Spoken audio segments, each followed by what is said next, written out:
tutti, eccoci qua anche questa sera noi dei Rami dell'Ulivo con una nuova puntata, una piccola meditazione dalla parola di Dio.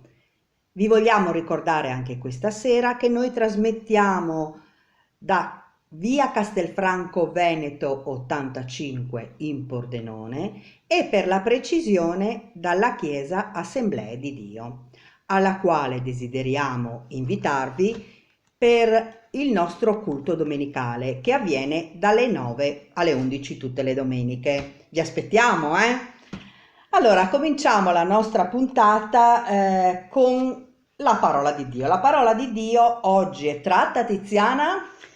Oggi è tratta da Giovanni capitolo 3, dal versetto 1 al versetto 18 e si intitola Gesù e Nicodemo, la nuova nascita. Bene Tiziana, dai, cominciamo a leggere. C'era tra i farisei un uomo chiamato Nicodemo, uno dei capi dei Giudei. 2. Egli venne di notte da Gesù e gli disse: Rabbi, noi sappiamo che tu sei un dottore venuto da Dio, perché nessuno può fare questi miracoli che tu fai, se Dio non è con lui. 3. Gesù gli rispose: in verità ti dico che se uno non è nato di nuovo, non può vedere il regno di Dio. Nicodemo gli disse: come può un uomo nascere quando è già vecchio? Può egli entrare una seconda volta nel grembo di sua madre e nascere? 5. Gesù rispose: in verità ti dico che se uno non è nato d'acqua e di spirito, non può entrare nel regno di Dio. 6. Quello che è nato dalla carne è carne e quello che è nato dallo spirito è spirito. 7. Non ti meravigliare se ti ho detto: bisogna che nasciate di nuovo. 8. Il vento soffia dove vuole e tu ne odi il rumore, ma non sai né da dove viene né dove va. Così è di chiunque è nato dallo spirito. 9. Nicodemo replicò e gli disse: come possono avvenire queste cose? 10. Gesù gli rispose: tu sei maestro di Israele e non sai queste cose? 11. In verità ti dico che noi parliamo di ciò che sappiamo e testimoniamo di ciò che abbiamo visto, ma voi non ricevete la nostra testimonianza. 12. Se vi ho parlato delle cose terrene e non credete, come credete se vi parlerò delle cose celesti? 13. Nessuno è salito in cielo se non colui che è disceso dal cielo, il figlio dell'uomo che è nel cielo. 14. E come Mosè innalzò il serpente nel deserto, così bisogna che il figlio dell'uomo sia innalzato. 15. Affinché chiunque crede in lui abbia vita eterna. 16. Perché Dio ha tanto amato il mondo che ha dato il suo unigenito figlio, affinché chiunque crede in lui non perisca, ma abbia vita eterna. 17.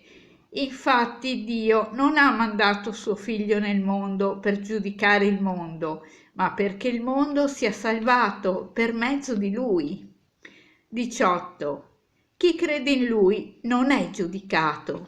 Chi non crede è già giudicato perché non ha creduto nel nome dell'unigenito figlio di Dio.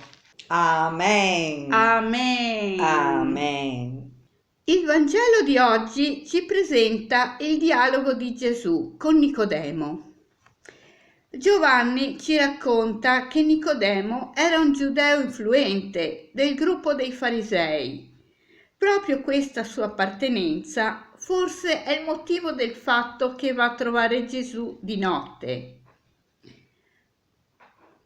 Non voleva essere visto dai suoi compagni, che già in diverse occasioni si erano scontrati con il nuovo maestro della Galilea. Nicodemo aveva dei dubbi a causa dei segni che Gesù faceva e voleva capire meglio, desiderava un incontro personale. Non ha problemi a esprimere la sua ammirazione e lo dice apertamente. Leggiamo il versetto 2. Cristina, cortesemente. Maestro, noi sappiamo che tu sei un dottore venuto da Dio, perché nessuno può fare i segni che tu fai se Dio non è con lui. Amen. La sua curiosità è per Gesù l'occasione di introdurlo in una nuova logica, la logica del regno di Dio, che sconvolge Nicodemo. Gesù comincia a parlargli del nuovo regno e come fare per entrarci. Per noi cristiani, abituati al linguaggio della fede, magari le parole di Gesù non ci sconvolgono più. Ma per Nicodemo quella nuova prospettiva era davvero misteriosa. Leggiamo il versetto 4. Come può un uomo nascere quando è vecchio? Può egli entrare una seconda volta nel grembo di sua madre e nascere? Gesù invita questo importante giudeo a considerare che veramente decisivi non sono tanto i segni che ha visto, ma la nuova nascita che lo Spirito Santo genera nel nostro intimo. È l'azione di Dio che ci fa lasciare una vita secondo la carne, per passare a una vita secondo lo Spirito. In altre parole, lo Spirito Santo ci spinge ad abbandonare il peccato, una vita centrata sulle nostre cose, sul nostro io, per passare a una vita di comunione con Dio e con gli altri. La differenza tra le due mentalità ci può servire per riflettere sul nostro modo di affrontare la vita quotidiana. Questa parola ci spinge a confrontarci con questo famoso colloquio, per ricordarci che Dio ha una logica diversa e spesso il nostro modo di pensare e di agire non tiene conto il punto di vista spirituale, ma resta soltanto umano. Amen. Amen. Amen. Allora, cari ascoltatori, oggi ci confrontiamo con un brano della parola di Dio che, come ha detto la sorella Tiziana, ma oggi riprenderò spesso le tue parole, Tiziana, perché questo brano ha suscitato tanti pensieri in me per quello che può essere il primo incontro che io ho avuto con Dio e anche il rapporto che io ho tuttora con Dio. Allora, tu hai ben detto, per noi cristiani, per noi che abbiamo conosciuto il Signore, dovremmo essere noi abituati, no, al linguaggio spirituale. Sì. Eppure, ci sono delle cose che noi, pur avendo conosciuto Gesù, pur essendo riusciti a fare quel passettino di cui aveva bisogno Nicodemo, talvolta ci dimentichiamo, cadiamo e in un certo senso ritorniamo, no?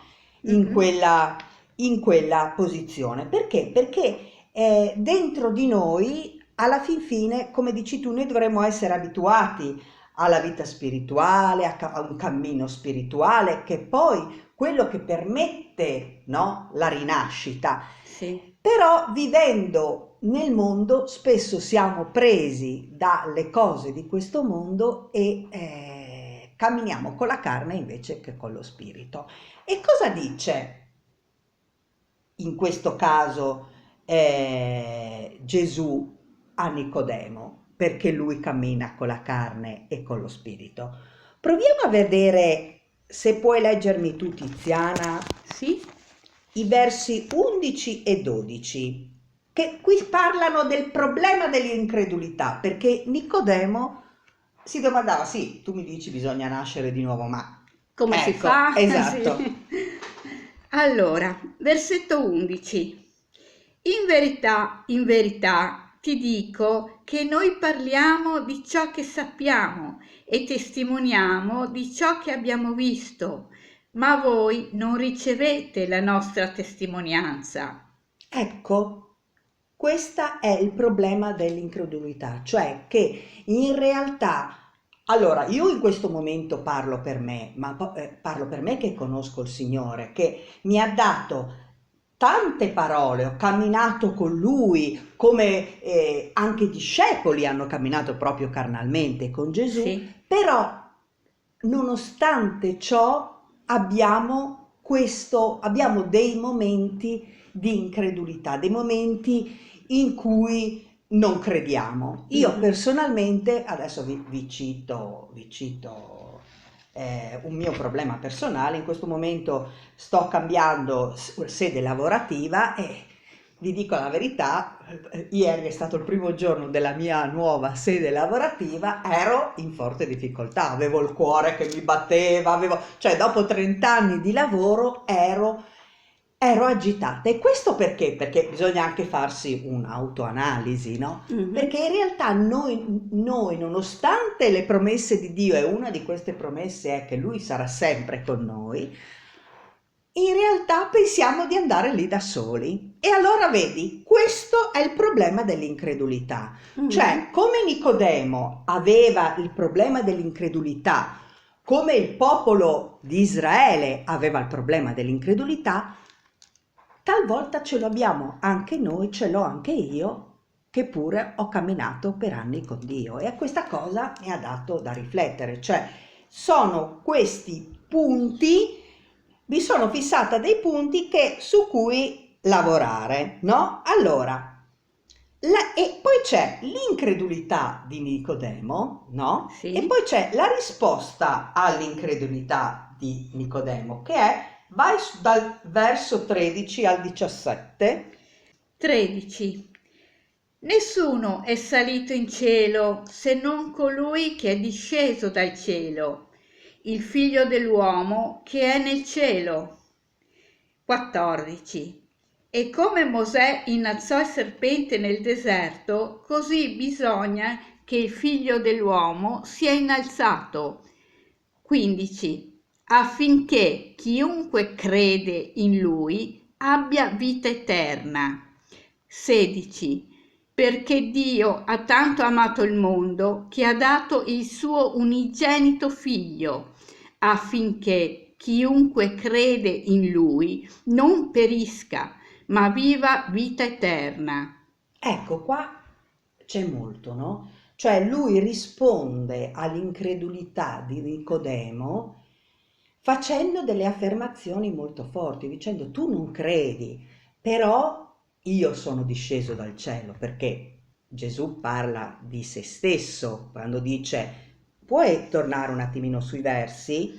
Da dove inizio? Sì, prova dal 13, Dal 13, sì.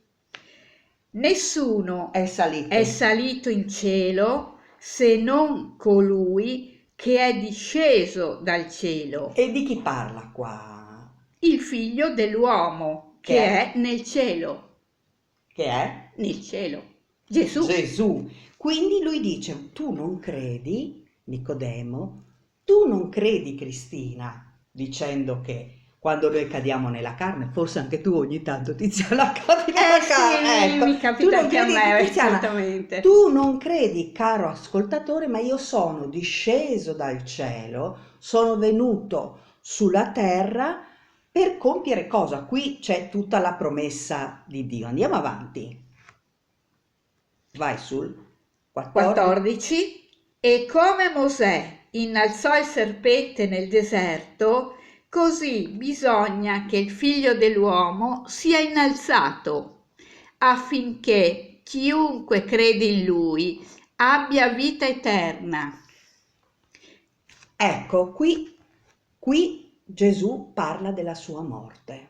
È molto anche interessante questa parte della Bibbia, questo incontro, perché Gesù parla della sua morte, della salvezza Ah, che deriverà dal fatto di accettare la sua morte nella nostra vita. ok. Quindi noi diciamo sempre accettare la sua morte nel senso che dobbiamo riconoscerci Peccatori. peccatori, riconoscere che lui è venuto a morire per noi e qui la salvezza. E Gesù accenna proprio a un altro momento in cui c'è voluta fede, no? Sì, Nel popolo di Israele, sì. che è il momento in cui è stato innalzato il serpente da Mosè. Chiunque guardava questo serpente sarebbe... Non sarebbe morto. Esatto, vogliamo leggerlo insieme? È Numeri 21 dal verso 5 al verso 9. Allora, sì, il popolo parlò contro Dio e contro Mosè e disse: Perché ci avete fatti salire fuori d'Egitto per farci morire in questo deserto? Poiché qui non c'è pane né acqua e siamo nauseati di questo cibo tanto leggero. 6. Allora il Signore mandò tra il popolo dei serpenti velenosi, i quali mordevano la gente e in gran numero di israeliti morirono. 7. Il popolo venne da Mosè e disse: Abbiamo peccato perché abbiamo parlato contro il Signore e contro di te. Prega il Signore che allontani da noi questi serpenti. E Mosè pregò per il popolo. 8. Il Signore disse a Mosè: Forgiati un serpente velenoso e mettilo sopra un'asta. Chiunque sarà morso, se lo guarderà, resterà in vita. 9. Mosè allora fece un serpente di rame e lo mise sopra un'asta. E avveniva che quando un serpente mordeva qualcuno, se questi guardava il serpente di rame, restava in vita. Ecco, qua proprio si vede il frutto del peccato, no? Che è la morte, perché il popolo aveva peccato e di conseguenza c'erano dei problemi seri. Sì. Hanno chiesto aiuto a Mosè e Mosè cosa ha detto? Dovete fare questo atto di fede. C'è Tiziana che mi fa un cenno. Benissimo Tiziana, vai. Il Signore ha detto a Mosè. Sì, signora ha detto a Mosè. Chiedo scusa, mi sono confusa, cari ascoltatori, meno male che c'è Tiziana. Il popolo di Israele ha dovuto fare questo atto di fede, di guardare il serpente e così non sarebbe morto. E così ancora oggi il Signore...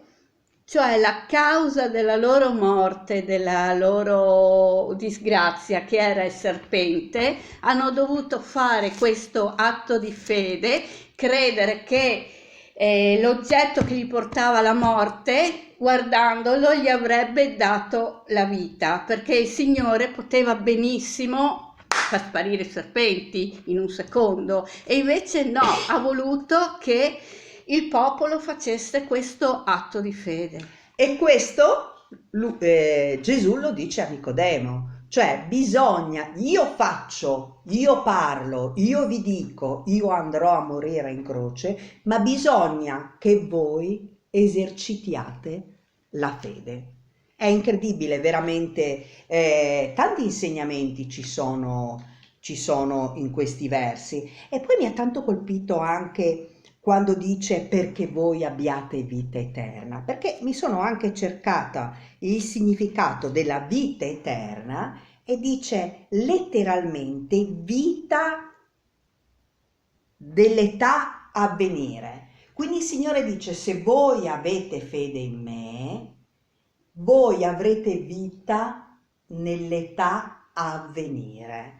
Quante cose che Gesù ha detto a Nicodemo e quante cose che Gesù ci vuole dire quando ci incontriamo con noi per la prima volta e anche ogni giorno, perché adesso io parlando con te Tiziana sento che Gesù mi sta parlando, cioè mi sta dicendo, io faccio tutto per te, però tu devi camminare come ha detto a Nicodemo, tu bisogna che rinasci di nuovo. In altri versi viene detto, dovete camminare come nuove creature.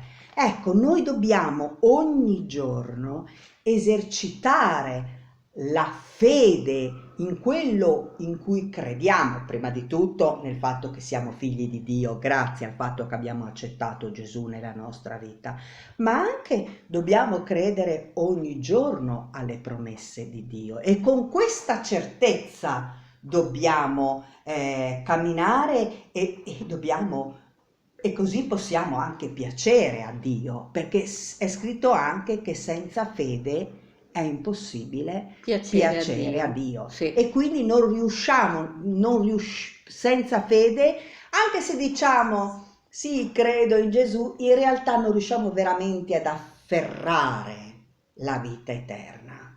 Ecco, questo è quello che questo incontro con Nicodemo mi ha trasmesso oggi. Certo ci sarebbero tantissime altre cose da aggiungere perché del resto abbiamo scelto diversi versetti, no? Però è Sì. quello che io mi sentivo di trasmettere, anche molto personale direi, no? Perché mi sono rivista in questa figura di Nicodemo che conosceva, perché lui non è che era uno che non sapeva, però dubitava un po', no?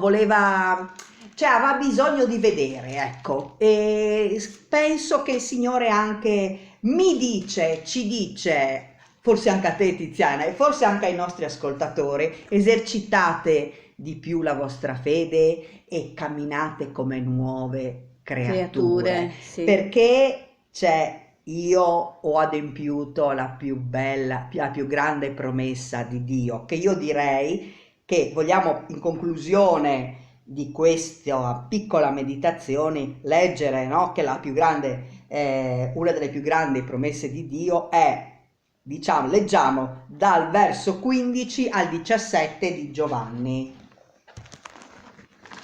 sempre Giovanni 3. Dal verso 15 al verso 17. Sì.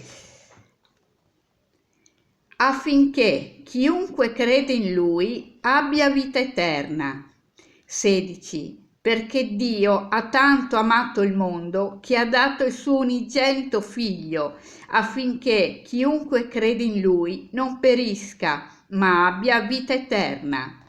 17. Infatti Dio non ha mandato suo Figlio nel mondo per giudicare il mondo, ma perché il mondo sia salvato per mezzo di Lui. Amen. Allora, Cristina, Tiziana, caro ascoltatore, anche se io Cristina sono un attimino in questo momento di grossa difficoltà, insomma un momento non facile per me, caduta nella carne, posso chiedere perdono per la mia paura, no? Perché anche la paura è incredulità. Sì.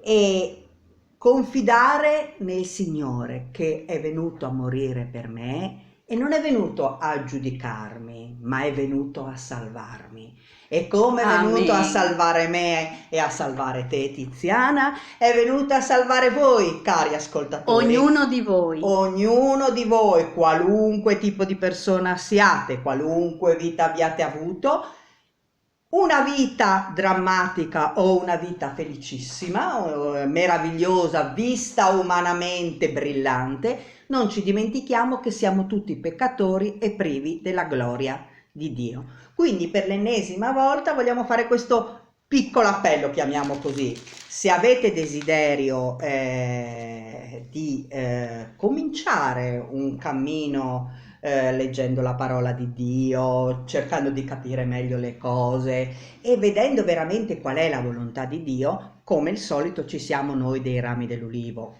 che però vi invitiamo a far squillare questo telefono al quale risponderà un uomo veramente che è un padre terreno, diciamo, ecco il nostro pastore. Vogliamo dare il numero, Tiziana? Certo, Allora, il numero è, prendete nota, mi raccomando, 3, 8, 9, 6, 8, 1, 2, 9, 2, 2. Ecco, questo è il numero del nostro pastore, ma oltre a questo vi invitiamo anche questa sera a lasciare un messaggio al nostro numero di richiesta di preghiera, che è, Tiziana? Allora, il numero per le richieste di preghiera è 3, 4, 0, 7, 4, 3, 5, 0, 0, 8. Ecco, allora potete lasciare un messaggio, noi lo raccoglieremo e sicuramente pregheremo subito, magari anche durante la settimana, come abbiamo detto, no? Certamente. Comunque sono questi due numeri di riferimento. Noi vi consigliamo quello del nostro pastore, ma comunque ci siamo anche noi nel nostro piccolo, se con volete. tutto il nostro cuore. Con tutto il nostro cuore, con tutti i nostri difetti, con tutte le nostre difficoltà, le piccole problematiche, ci siamo anche noi che comunque desideriamo veramente farvi partecipi del regno di Dio. E allora anche questa sera è finito il nostro tempo insieme e nel darvi appuntamento a domenica prossima, e vi lasciamo anche questa sera, Tiziana, uno splendido cantico che vi invitiamo ad ascoltare fino in fondo. Benissimo. Allora, cari ascoltatori, alla prossima settimana. Un carissimo saluto, un abbraccio, che Dio vi benedica. Facciamoci forza e camminiamo come nuove creature, che Dio ci ama, Dio non ci giudica, ma è venuto per salvarci. Amen. Amen. Amen. Allora carissimi, Shalom.